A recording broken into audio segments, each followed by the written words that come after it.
We're live. Hello and welcome to the This Is Not Therapy Hour. I am Brandon Tessers. I am a licensed therapist, but this is not therapy for so very, very, very many reasons. What this is just an open conversation. Um, Sorry, one moment. I just want to check and make sure I've got yeah, okay, correct. Mic selected. It's just an open conversation. I'm here for the next hour hanging out. Uh, Oftentimes I'll have somebody else joining me, but today it's just me alone. And I'm going to be talking about whatever it is that I'm going to be talking about. And of course, I'm taking into consideration as best I can who you are, what you might be interested in hearing, how you're interpreting me, how I'm impacting you. Um, for those of you who are willing and able to participate in the chat, I appreciate that because it gives me a lot more information on which to base my guesses about who you are and what you're interested in and how I'm impacting you.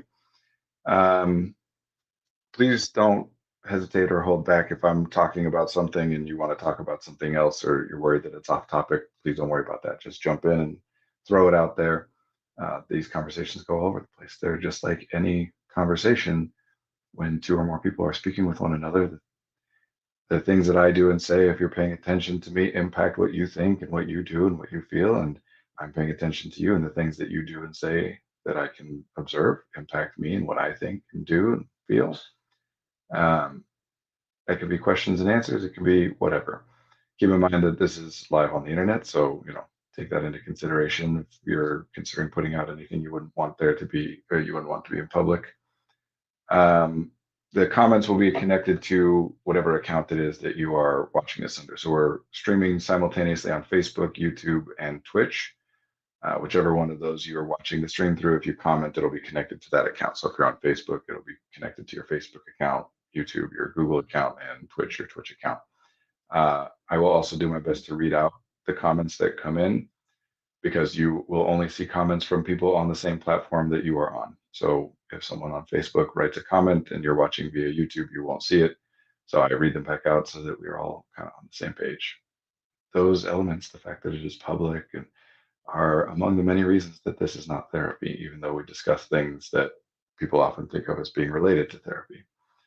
I work with a small private therapy practice called Effective Artistry. Our offices are located in Northbrook, Illinois. We do individual, couples, group, and family therapy with people in the state of Illinois and people in the state of Wisconsin.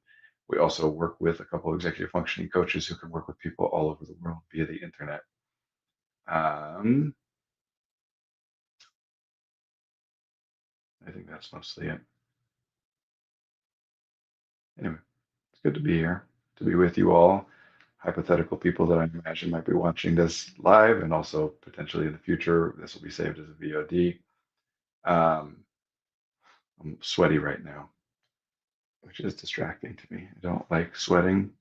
And then when I notice it, sometimes I will try to stop or want to stop, which can just make it worse, getting stressed trying to stop it. Take a sip of my tea. And yes, drinking hot tea while sweating is, I don't know, a choice. Sweating is so inconvenient. It really is. Of course, it's also miraculous that our bodies do this, but in our modern context, like right now, I was just doing some stuff, some very hot and sweaty work, and now I'm in like a comfortable, temperature controlled environment in which I don't need the sweat, but the body doesn't know that. As with so many things, bodies change very, very slowly. Sweating, a survival mechanism. Yeah. We have a gym at my office, and I would totally use it if I could just like not sweat, right? Because sweating under the right circumstances, at least for me, like not only is not unpleasant, but sometimes it even feels nice, especially if it's really dry out. Um, but especially when you're wearing clothes that you don't, or at least again for me, when I'm wearing clothes that I don't, they're not moisture wicking, and I don't want them to be sweaty, and then I'm very hyper aware of whatever sweat I have going on. It's also fun that many, maybe most ADHD medications uh, contribute to or have a potential side effect of hyperhidrosis, sweating a lot. Anyway, uh, the first time I had an experience that I thought of and remember as a panic attack was because of sweating. Actually, my wife and I, at that point, we were not married. I don't think we were even engaged yet, but we were dating.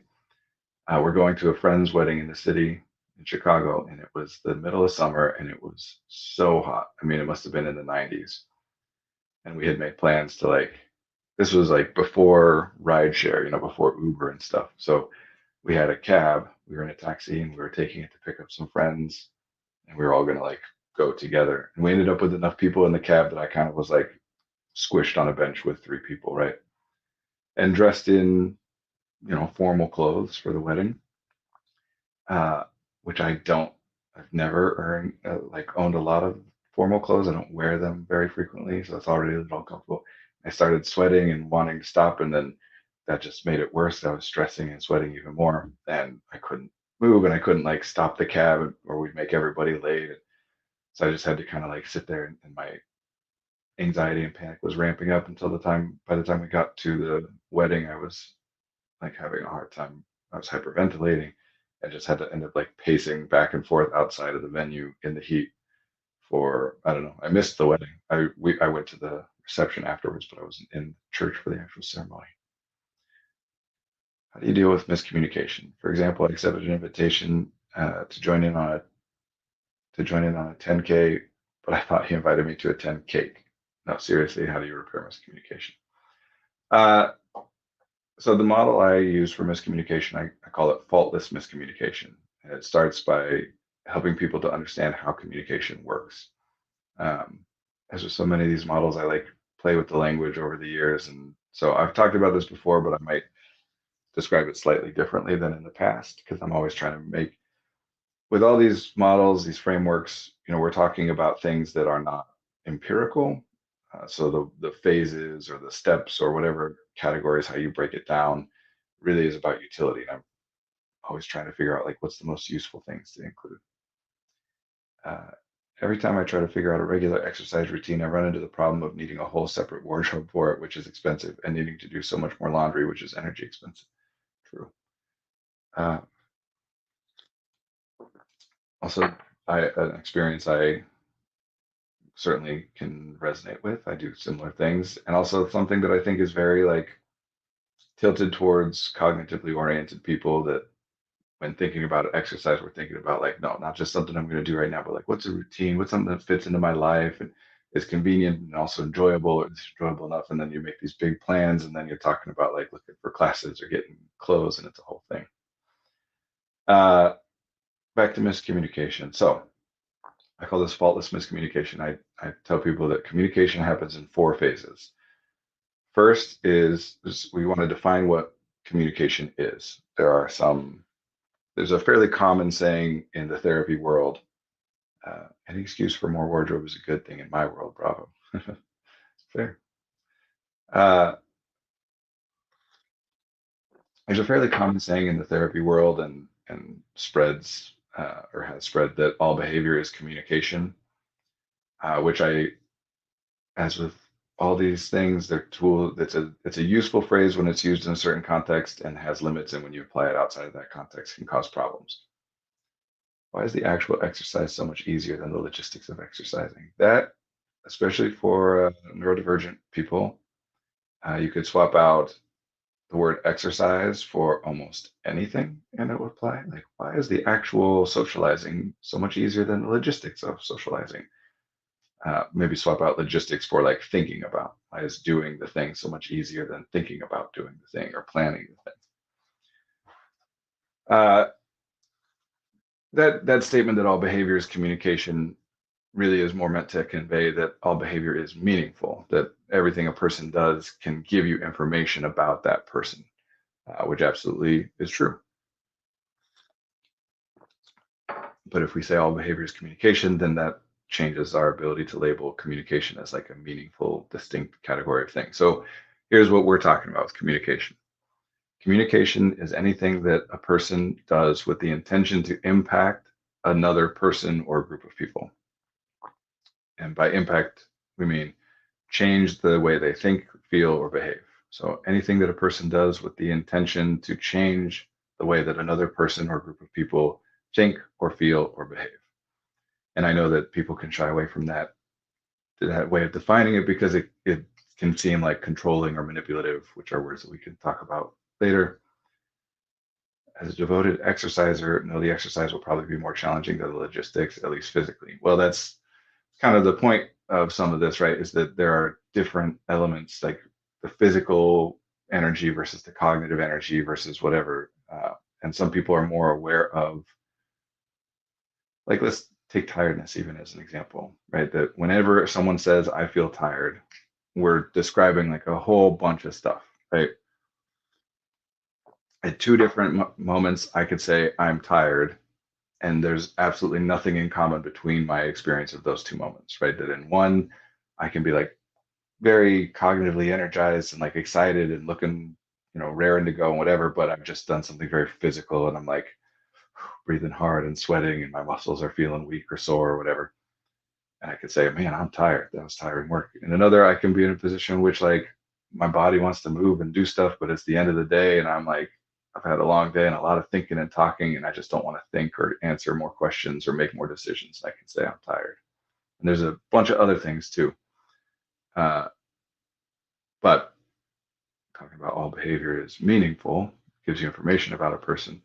You can put together patterns where, some people are more focused in on and by that I mean like noticing cognitive tiredness or physical tiredness.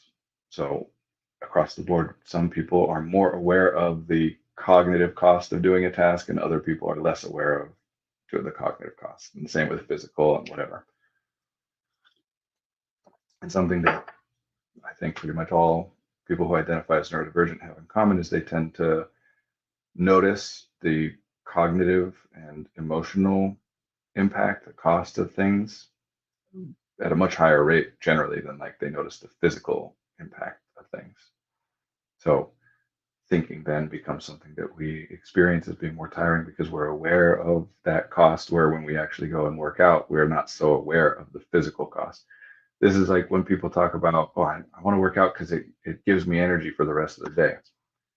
Just strictly speaking, physically speaking, that can't be true in terms of, like physical energy. Obviously, you are expending resources on a biological, on a chemical level.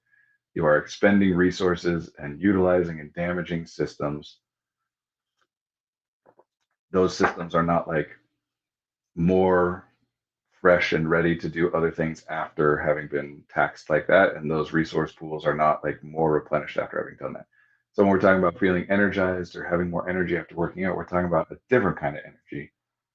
Uh, so that's one of those things. If someone says that, it's a cue of what kind of energy they're paying attention to, what they track in themselves. I'm fine with jogging. I kind of like it, but it's hard to express how much the logistics of location, timing, and very specifically the clothing is a problem. Yeah, jogging, I've never been a fan of running. I've done it at various times in my life. I think maybe the longest I've ever consistently run is 4 or 5 months, something like that. It's never been. I just don't enjoy it, and I really respect and almost envy the people who do that that see it almost as a form of meditation. I've had other physical activities that I've done that have been like that. I just kind of get into a trance mode and like just keep going, and you don't really notice it passing, and it's kind of relaxing and energizing in a cognitive and emotional sense. But jogging, no. And I do think that like aerobic exercises, especially ones that you're doing for longer and longer periods of time, are going to be a very different thing than anaerobic exercises like weightlifting. And both of those things are going to be different than like exercise that is contained as part of a different activity, like playing soccer or whatever. Um, but yeah, I think the clothing that you wear is probably going to be a much bigger deal for something like jogging, where that clothing is like rubbing against parts of your skin and you're repeating the same movement over and over for 30 minutes or more.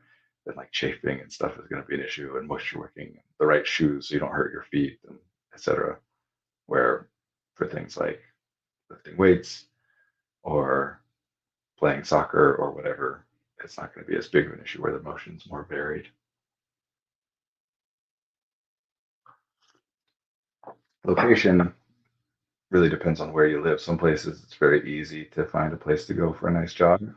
Some places it's much more difficult. And then timing, of course, as with everything, can always be tricky, especially with an activity that you're planning on it being upwards of 30 minutes and fitting it into your day without trying to cut out anything else that you've already been doing can be difficult. Um, so communication, anything that a person does with the intention of changing the way that another person or group of people think, feel, or behave. And that includes things like just saying hi. If I'm just, hey, what I'm trying to do there is call your attention to the fact that I am present potentially. Like if I don't know if you're noticing me or not, if I say hi, I'm wanting to impact your thoughts to include the fact that I am present. Another time, if I'm saying hi, then I might be trying to impact your thoughts of just getting you to recognize that I have acknowledged your presence and I'm opening up a conversation, or at least the possibility of one, or that I'm being polite, or whatever other things. But if we notice something, if our attention is called to something, then that by definition means that what is in our awareness, what we're paying attention to, what we're noticing, is different. And communication, we're intending to call other people's attention. So these are the four phases of communication then. Again, you can break it down different ways, but this is how I think is most useful. First is the intention. The person who is doing the communication, we'll say the speaker, even though communication obviously can be written or nonverbal or all different kinds of things. But love synergistic efforts. Right now I'm on my Peloton getting a 1 hour ride in. Sure. I, Something we talk about a lot is that time is not a resource, that it's useful and we use that shorthand to represent things, but you can do more than one thing at the same time. You can't do an unlimited number of things, but the limitation on what number of things you can do in a given moment is not the time, but the physicality. You only have one body, and that body is only capable of doing so many things at once.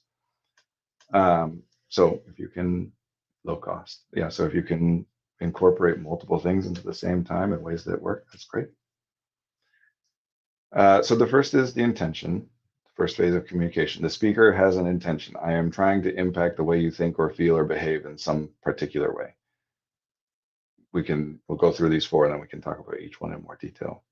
Second is the behavior. What is it that I do in order to attempt to have that impact on you? Including obviously what is it that I say? Saying something, writing something, these are all behaviors. Behavior is just anything that a person does that's observable. So those are the two phases of communication that are about the speaker. What is it that I'm trying to do? And then, or what is the impact I am intending to have? And then what is the behavior? What is it that I'm actually doing in an observable way in order to attempt to have that impact? So then the third phase is on the receiver's end, and it's observation. What is it that I, as the person receiving the communication, observe? Because one thing that's definitely true. I will not notice everything that you are doing that you intend to be part of the communication. There are some elements of things that you're intentionally doing that I won't likely observe. Two, and this is largely going to be the case, there are things that I am going to be aware of or observe that you did not intend to be part of the communication. And some of that is like in the moment phenomenological stuff. Hello. Someone said hi there. Meaning that like nobody hears every word that somebody else says, not every single word. You don't even hear every single word that you say in terms of like consciously noticing and parsing those words. But of course, things like tone and facial expression and body language and all kinds of things. So the observation is not the same as the behavior. Some of the intentional behavior is observed, but not all of it. And some things which are not part of the intentional communicative behavior are observed and incorporated in, thought to be, or taken into account as part of the communication. And then that fourth step is interpretation. So given what I've now observed, how do I unpack it? What meaning do I derive from it? And then how does it impact me? So it's important to know that miscommunication is just when we've identified there being a problem with some difference between our understandings. It is not when our understandings of something are different, because that is always the case. No matter whatever you say or do, no matter what I say or do, it is impossible for both people to have the exact same understanding of what's going on. If I'm trying to I want to clarify that for people so that we can let go of trying to accomplish that.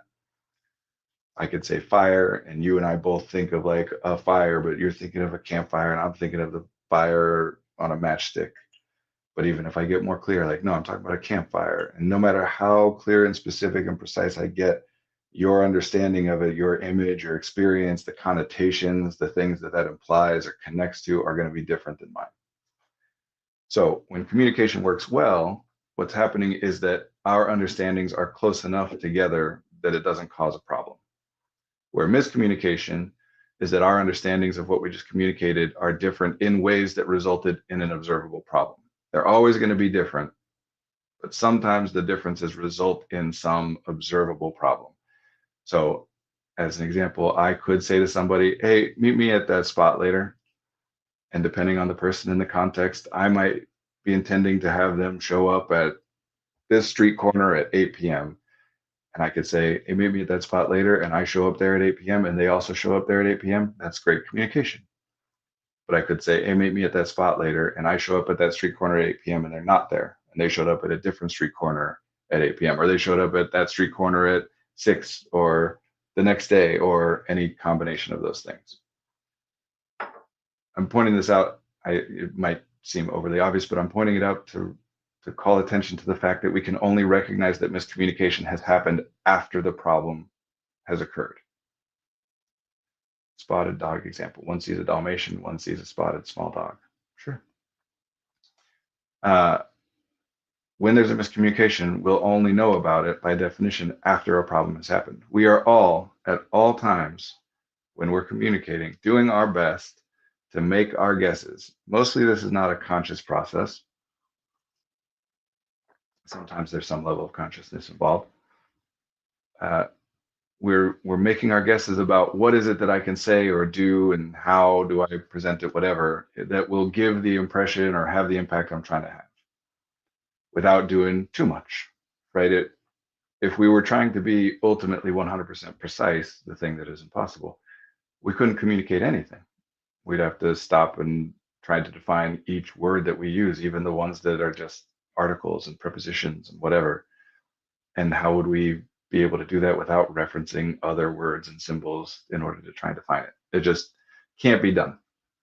So that's one of the things that gets in the way with miscommunication, with resolving miscommunication a lot, is that people look to assign blame, identify whose fault it is. Either the speaker said it incorrectly, you misspoke, or you weren't clear, or whatever, or the receiver misunderstood, misinterpreted, you you yeah, you misinterpreted, you misunderstood, you jumped to conclusions, you made assumptions, whatever. And that causes a problem. What we want to do, you asked about how do we repair miscommunication. First, obviously, the step in repairing miscommunication is to identify that there has been miscommunication. Some problems are the result of miscommunication, some are not. Sometimes if I say, hey, meet me at that spot later, that other person might have understood what I meant to be like this street corner at 8 p.m. And they might decide, or for whatever reason, not want to come, that they understood the meaning of what I said, but they have no desire to do it. And then if they don't show up, that is not the result of miscommunication. We could say that's a result of poor communication or something, right? That they didn't tell me that they didn't want to show up or whatever. But it's not that we got different ideas in a way that caused the problem. The problem is caused by something else, right? If you're a member of a couple and you want to spend Thanksgiving together and one of you wants to spend it in one state and the other wants to spend it in a different state, that issue is not a communication issue. You'll resolve it or navigate it using communication, but the problem itself is just, in reality, there are mutually exclusive things that you're wanting. So when a problem happens, we explore it. We figure out what went wrong, what happened here. If we identify that the issue was that I thought you meant X, Y, or Z, or I thought you knew I meant X, Y, or Z, but we're on a different page, then it's a miscommunication. This is the big People generally are pretty good at that part. This next step is the big one. We have two ways we can go here. One is to find who's at fault, like we were talking about a second ago. And that's a really common one. I'm not going to say it's the majority, but whenever people get into like arguments or relationships are damaged or whatever over communication issues, it involves it's a result of having gone down that path. The other is to try and repair the miscommunication and clarify with one another and like try and improve our communication moving forward. So if it's, well, you said meet me at the spot later, and then I thought you meant X, Y, or Z because, whenever, 3 weeks ago when we did that one thing, you said that that was the spot or whatever. And then the other person, yeah, but before 3 weeks ago, there have been like 5 times that I've said that this was the spot, and we just argue over this kind of stuff. Fault and blame, as a general rule, they are not applicable to human interaction. Unrelated, but Hank Green released a Focus Assist app in collaboration with a developer who makes very cute little games, and I thought some people at Effective Artistry would enjoy it. It's called Focus Friend, and you help a bean friend knit socks and decorate. That sounds very cute, and yes, people might like it. Let me write that down. Focus Friend.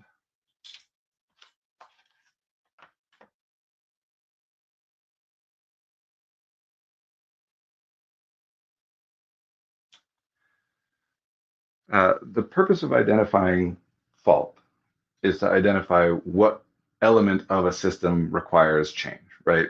That if a car isn't starting, we want to know what part of that system is at fault so that we can fix or replace that part of it. So we're trying to identify everything else is working as it should. Here's the one part that isn't working as it should. That doesn't really apply to human interaction. That's why there are so many jokes and experiences that people have of like, well, it's your fault for blah blah blah. Well, it's your fault for blah blah blah, and we can just go further back. Like if my mom had never given birth to me, it wouldn't have happened, so it's her fault. If George Washington hadn't founded this country, it wouldn't have happened, so it's his fault. Whatever. We use that because if we can identify and agree on whose fault it is, the benefit of that is for the person whose fault it is not, that we've identified. It's not my fault, it's yours. I don't have to do anything now. I don't have to spend any more of my resources trying to change this. You're the one who has to change it. So if you use a word incorrectly, we'll say, right? Which is much more complicated. Maybe I shouldn't try and make that point right now. If the two of us, can identify like, oh, you misspoke. You used a word thinking that it meant, like when I was younger, I thought approximately meant exactly. And so I was using it in the opposite of the way that it is intended to use. So of course, people who were hearing or reading when I used that word, I mean, in the end, doesn't it all go back to England? It's all England's fault in the end. Sure. I've even seen some people make the joke of like, man, if I could go back in time and stop that first fish that crawled up onto land or whatever. So of course, reasonably, people are likely to interpret what I was saying when I meant to say exact as being inexact, approximate. So there are times that something like that will happen and the two of us can agree like, oh, this is your fault. You used the word wrong. That can be useful in those circumstances, in very limited circumstances. It can be useful because it's true that even if I make the change, if I adjust to thinking like, okay, when you say approximate, you mean exact, which is a difficult change to make because I still need to know that almost everybody else is going to use it to mean what it means. But even if I do make that change, that doesn't help you in all the other scenarios in which you're going to keep using that word and other people are going to misunderstand you. So there are certain scenarios in which, yeah, it is more useful for one person to be making the change than the other. But there are so many more examples where it's more useful for both of us to be aware of the miscommunication and both of us to work on making changes. This is part of why arguments about miscommunication tend to quickly devolve into who said it wrong or who used the word wrong or whatever, is because that is a scenario in which it is generally more useful for the one person to make the change while the other person doesn't have to put any resources towards changing the way they speak or the way they interpret things or whatever. It's part of the reason that people are so sensitive about the idea that they might be using a word incorrectly, or that if you point out that you interpreted it differently, or well, it means this or whatever, that it gets received as an attack of saying like, oh, you're doing something wrong and you should put effort into changing it. In relationships, and I don't just mean romantic or familial relationships, I mean any ongoing, like if I have any expectation to be interacting with you in the future, right? There's all kinds of times that we're interacting with another person and it's a one-off and there's no reasonable expectation that we'll ever interact again. You know, you're the cashier at a place that I check out from. It would be silly for either of us to spend resources on modifying our communication in order to be able to work better with one another in the future when we don't expect to see one another in the future. But in any relationship, there's at least some value when there has been an identified miscommunication in trying to find what happened and repair it in a way that not only clarifies and repairs that miscommunication, but also makes it less likely to happen again in the future. This is why I call it faultless miscommunication. It is a waste of our time to try and figure out which one of the two of us is wrong. Did you misspeak or did I misspeak? A common argument or pattern of arguments that I see in couples work a lot is people arguing over who said what thing in the past, or various versions of like, well, I remember this thing this way, I remember it this way, and then we argue about which one of our memories is accurate. And it's not to say that there's never a time where one person's memory is accurate or more accurate than the others. The other one's is inaccurate completely or whatever. That happens. But generally, it's still not a very useful way to go in a conversation because unless we have some like corroborating evidence to be able to point to, there's not a lot we can do. If you remember it this way and I remember it this way, there's just not a lot of utility going down that path. So, faultless miscommunication is just, okay, what happened? Depending on the scenario, this is where I always run into trouble. It's hard to be generic from this point forward. So much of it depends on how things go. But some common things that are useful to do is for the speaker to be able to understand the impact that they had and understand that the impact was different than the intention. It's not what they were trying to do, but still is the impact they had. So that I can know that and address that without having to go back and rethink and be like, oh, maybe I did mean that. You know, that for me to say, if I say something without, and I have no intention or expectation that it's going to hurt somebody's feelings, and it does,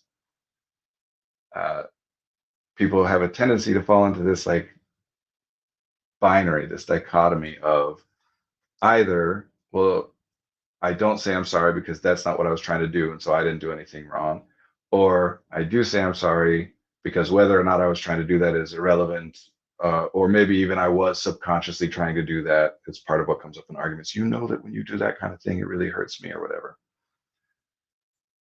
It's better to be able to acknowledge both things. I'm sorry that I impacted you in that way. That wasn't my intention. That doesn't mean that like I am not accepting my role in what's been done here. It doesn't mean that I'm suggesting that there's no point in me evaluating what I do or changing how I behave or talk to you in the future in order to prevent this from happening again. Those are mistakes that people make because everyone's so focused on finding who's at fault that if it's like, well, I didn't mean to, then that gets interpreted as, and therefore I'm not going to change how I put any thought or effort into changing how I communicate this in the future. So it'll probably just happen again. No, I can understand the impact I had. I also want to clarify what my intention was. But if you don't know who said it first, how do you know who was wrong? It's funny.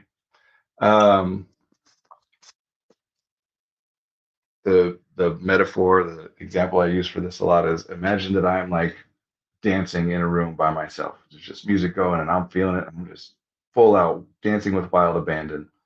And you're walking into the room and you don't know what I'm doing and I don't know that you're coming in. And as you walk in, I just happen to like do a dance move that results in my closed fist hitting your face and breaking your nose. Now, I broke your nose, right? My fist hit your face and your nose got broken. If I try to say something along the lines of like, I didn't break your nose, that's not true. I didn't hit you with my fist, that's not true, even though I might be thinking of it as like hitting with a fist is this, not this, or whatever. best, it's always the other person's fault. Uh, that's a joke, but also some people, especially the more the more facility you have with language, the better you are with utilizing words, not just words, but all symbolic representation. You know, the better you are at language, the more likely you are to be able to construct a narrative that allows you to walk away from a situation thinking that it is the other person's fault, and the more likely you are to be able to get the other person themselves to believe that it is their fault. Um, that causes a lot of problems because if we're working through this framework that it is someone's fault, either someone misspoke or someone misunderstood, then it seems like that's great. You know, if I can explain things in such a way that both I and the other person think of it as they're the one that misunderstood or they're the one that misspoke, that seems like great. Okay, I didn't do anything wrong, whatever. But that's again not the helpful framework. It's not accurate. You're just better at playing that game than other people are. You don't think of it that way generally. People aren't intentionally trying to do this, although people on the receiving end, people on the other side of this do oftentimes think that that person is intentionally, you know, trying to misrepresent or mischaracterize or just use words or logic to paint a picture or construct a narrative that they themselves think is false. It's generally not the case.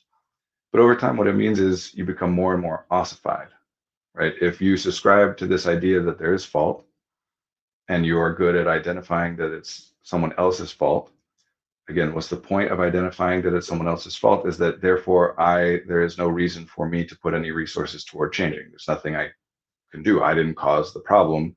So making a change in anything I do and how I speak, how I behave, how I interpret things, you know, what my behavior is, whatever, wouldn't accomplish anything. So it's not, again, I think there can be this tendency for people to think of it as like, aha, I win, so I don't have to do anything. But generally speaking, it's more like, no, there is nothing for me to do.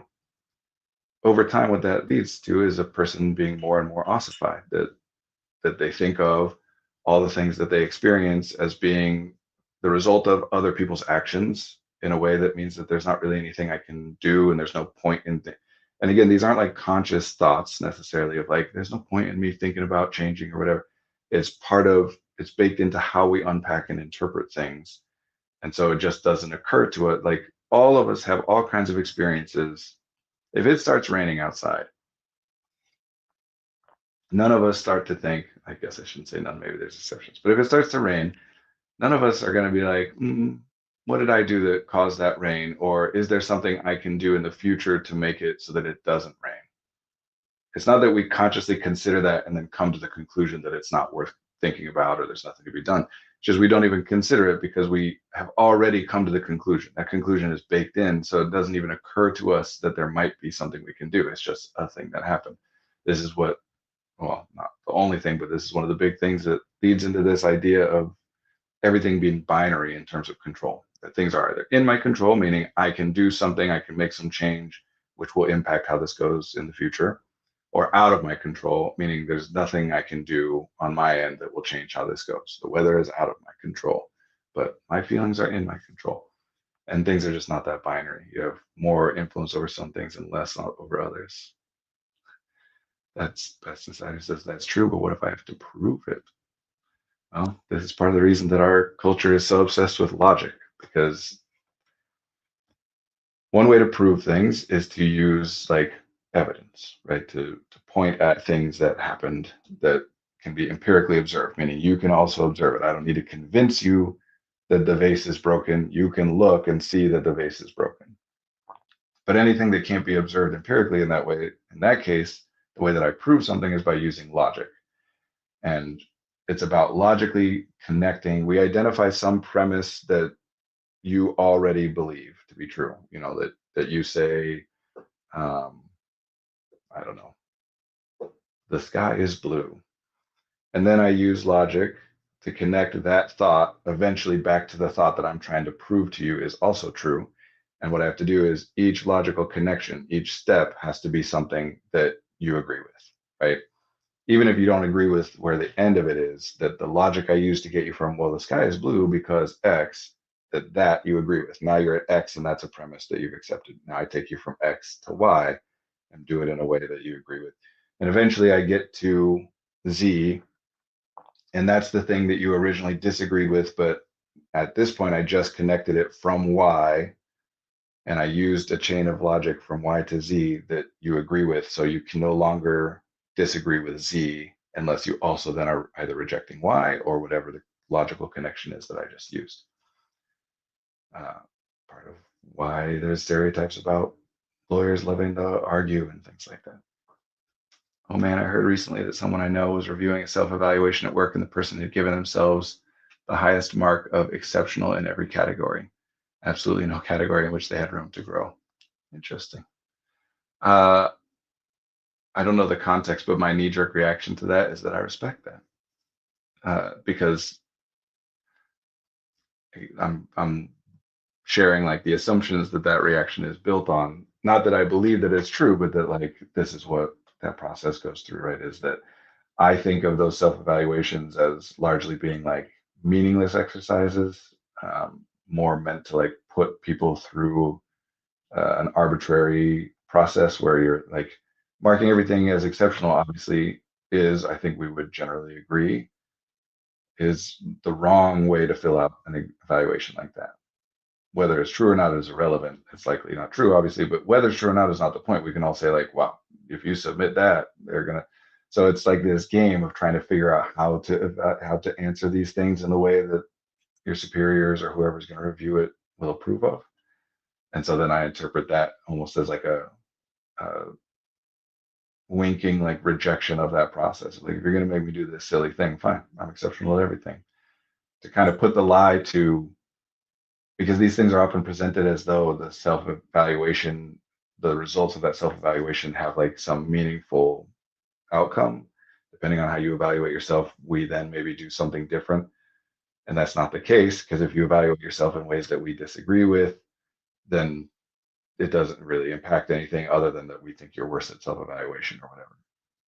So that's my, even if you believe that, do you not see the problem in putting that in your self evaluation? Try laughing. Yeah, I hate self evaluations.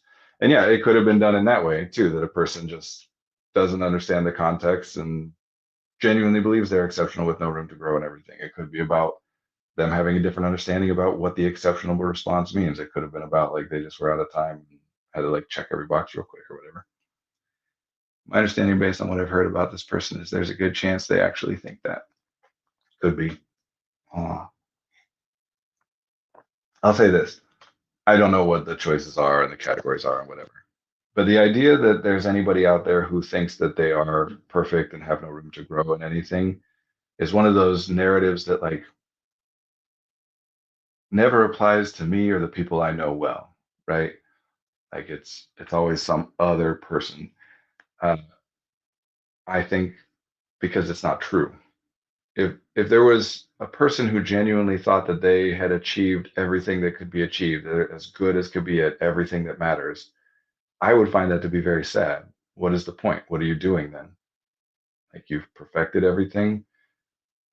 So aside from the fact that it's just like not logically supported, it's emotionally we're disincentivized from thinking of ourselves as having no room for growth.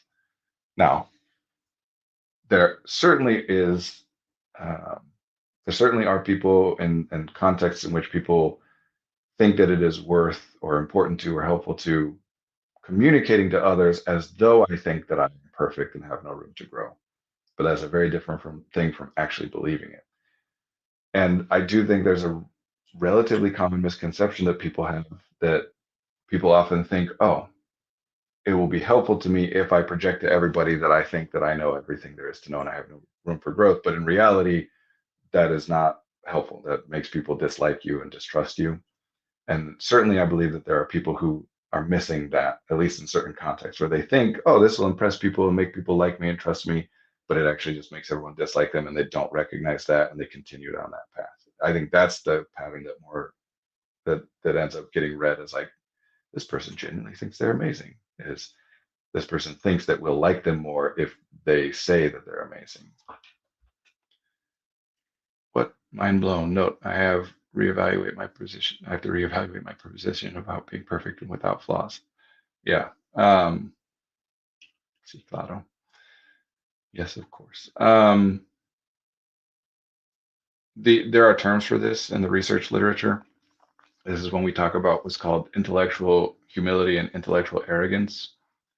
Uh, and it's really interesting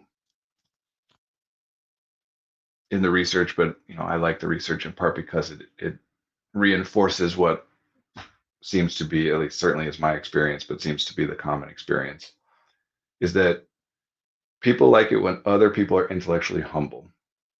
If if I'm evaluating you, and intellectual arrogance is I know everything, I am acting as though I know everything. It doesn't necessarily mean that I'm saying that I know everything, but it can be displayed by like I'm never asking any questions because I am acting as though I already have all the information that is meaningful or important or valuable. So I'm not showing interest in learning things or asking questions. I'm not displaying or any limitations or shortcomings in my knowledge. And intellectual humility obviously is the opposite of that. It's, acting as though I don't know anything, in which case I'm going to be asking a lot of questions and eager to learn and appreciative of when people offer me information. Intellectual arrogance, you try and teach me something and I'm going to be like annoyed by you. Like, I know that already. Where intellectual humility, you try and teach me something, I'll be like, that's fascinating. Thank you so much for teaching me that. That's fair, but this person has also been giving another person I know a very hard time by being excessively controlling on what is supposed to be a collaborative project, so I'm inclined to think poorly of them. Oh, yeah, nothing I'm saying is to modify whether or not you should think poorly of someone. I mean, poorly, of course, being like a label that encapsulates a lot of things, right?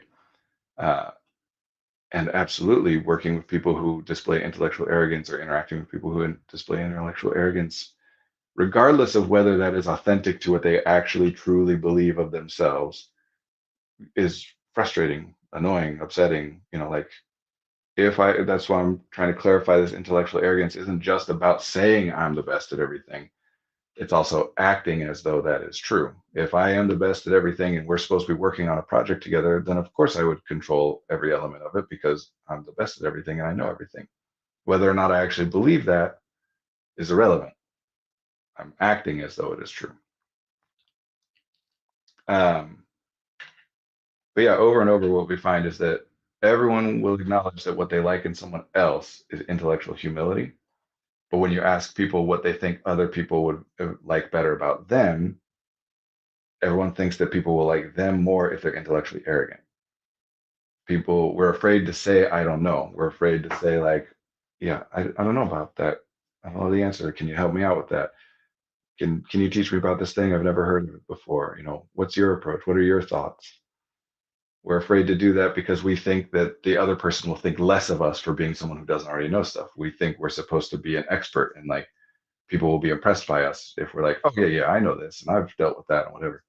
And we make this mistake, statistically, not every person and not in every context, but in like looking at different people and different opportunities, we make this mistake at an overwhelmingly high rate that we know we like other people better if they're intellectually humble. We still think other people will like us better if we're intellectually arrogant. And so we're all stuck in this dynamic, not all of us, but generally people are stuck in this place where we're trying to be intellectually arrogant. We're trying to be impressive. Of course, we wouldn't call it that language. We're trying to like show people that we're valuable and that we know things and we can contribute and help and have good ideas and are good at accomplishing things and whatever. That's like pretty much everybody believes that other people will like you more if, hey, I've got a lot of value. I know how to do a lot of things. I can really help you. I can do a lot of things for you. But it's not the case. And some people, of course, it's not a binary, it's a spectrum of intellectual arrogance to intellectual humility. And we all make the mistake sometimes of thinking that people will like it more if we're saying that we know stuff and then they like it less. And of course, like if anything, if you take a person and observe them over the course of their life or whatever, some people are going to make that mistake a lot more intensely or whatever. A long way of saying that, like, yeah, it's really frustrating, and or at least it can be very frustrating, annoying, upsetting to deal with someone who is acting as though, whether they believe it or not, acting as though they are perfect and they know everything. Even down to just like they didn't ask me about my day. I ran into somebody and I was like, "Hey, how you been doing?" We know this as like this is part of why asking after something that somebody has told you in the past is such a common technique to like make small talk or forge relationship or impress someone because it displays intellectual humility. How's your mom? Is showing like you have information that I find to be valuable or interesting and I don't have access to information about your mother's condition or whatever. But it also displays, and I've listened to you in the past and remember you and like so whatever you're about to say, I'm not just like it's not an empty question. And I'm not just making it to make a polite sound because I'm demonstrating to you that when you tell me things, I actually listen and retain them. So you're highly incentivized to tell me this too, because it, again, it shows you that I genuinely value the information that you could give me.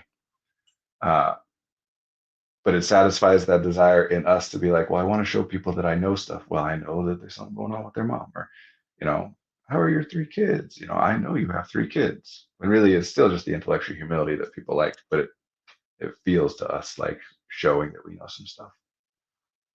And honestly, it can be very cringy and uncomfortable to, we often talk about it as a lack of self-awareness or whatever, where there are some people who will act as though everybody loves them when everybody is annoyed by them. And it's like, oh my God, like you feel very awkward.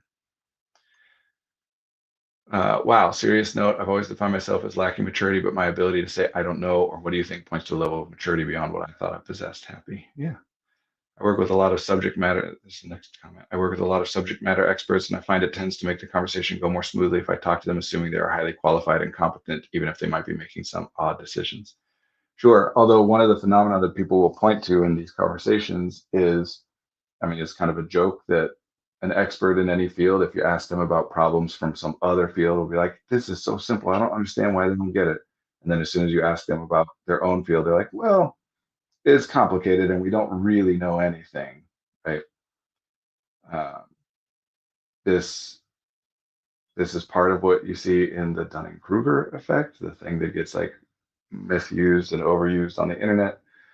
The Dunning-Kruger effect is Dunning-Kruger identified that people who um, believe of themselves that they don't know anything, which gets oversimplified, know anything of whatever the domain is that we're discussing, which gets oversimplified to people thinking that like people who think they're dumb, uh, but it's just people who believe of themselves that they don't have a lot of information about the subject at hand, put a lot of effort and priority on getting more information and learning more, and therefore make fewer mistakes.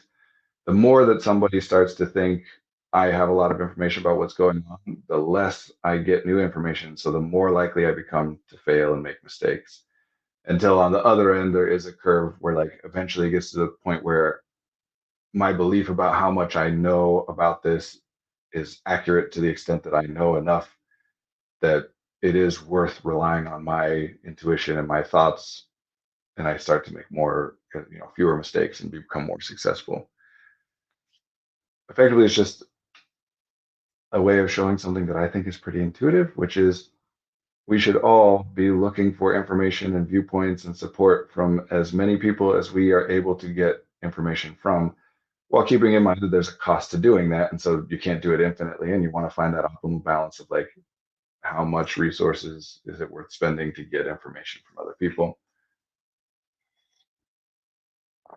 That's true. One of my favorite parts of my job is hearing about all the weird little complications in each field. Right.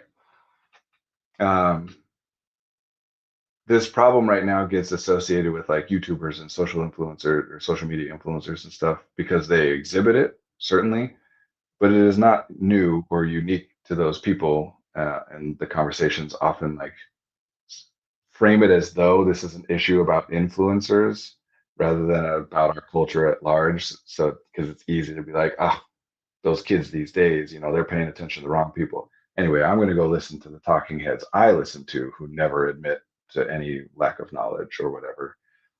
It's the same thing. We've been incentivizing people in our culture for a long, long time to, to seem as though they know everything.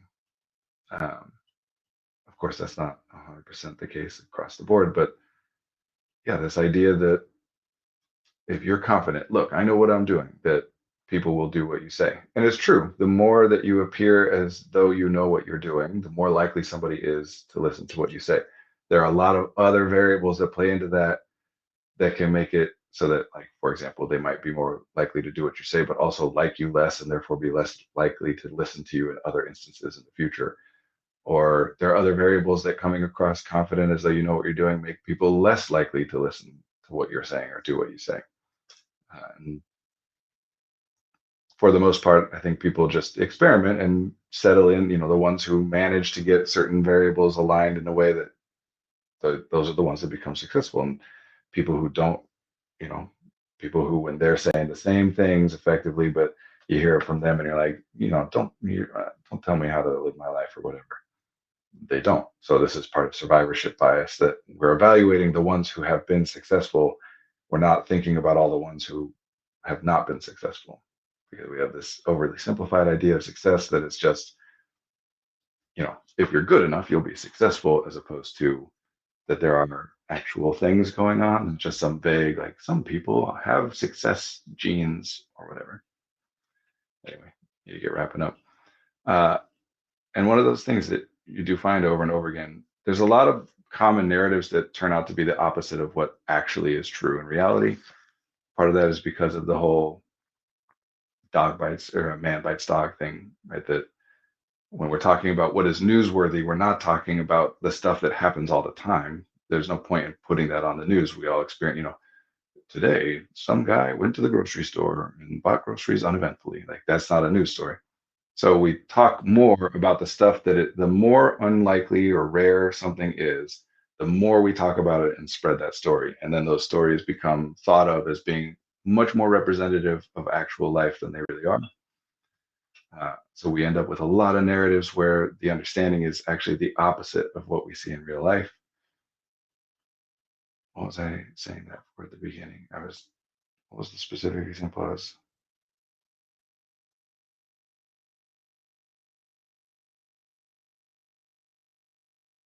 I don't remember. Oh well. I do have success genes, but I don't fit into them anymore. One more problem with exercising and clothes. I like that. It's a good pun. Oh man, there was something where I was going to point out a specific understanding that people often have, or belief that people often have, that is the exact opposite of what actually happens. Oh, I remember I was going to point out, like, we have this idea in our culture that without civilization, people are, terrible to one another. That without a civilizing force or larger society, if all the rules disappeared, then all of a sudden people would just be killing each other and whatever, which is absolutely not the case. I mean, logically and historically, we can make that case. Like, how did we evolve to become a species that cooperates if before we learned how to cooperate, we were just killing each other all the time? But also, we have modern opportunities to observe what happens in disaster zones when things go in a certain way and like regular society breaks down. What happens? And what happens every single time is people band together and help one another.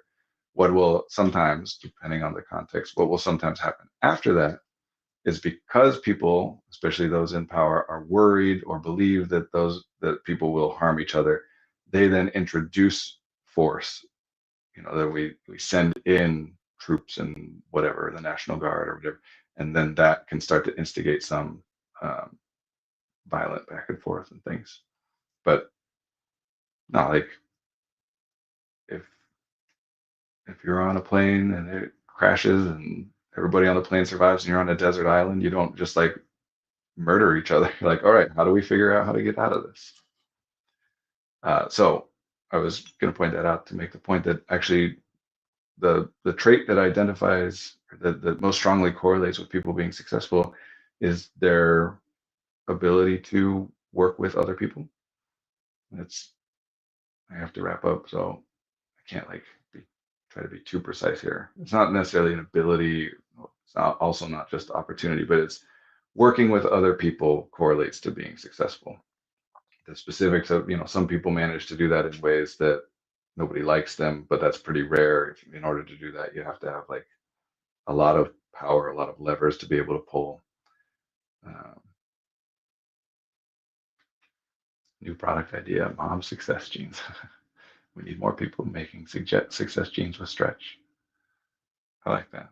Success jeans with stretch is funny and somehow seems like something that neurodivergent people would be very into. Anyway, I gotta go. It's good to be with you. Thank you, Best Insider and Code for Its Dad. Thank you both for being so active in the chat today. It's nice to be chatting with you. I will be here next week, same time. You will.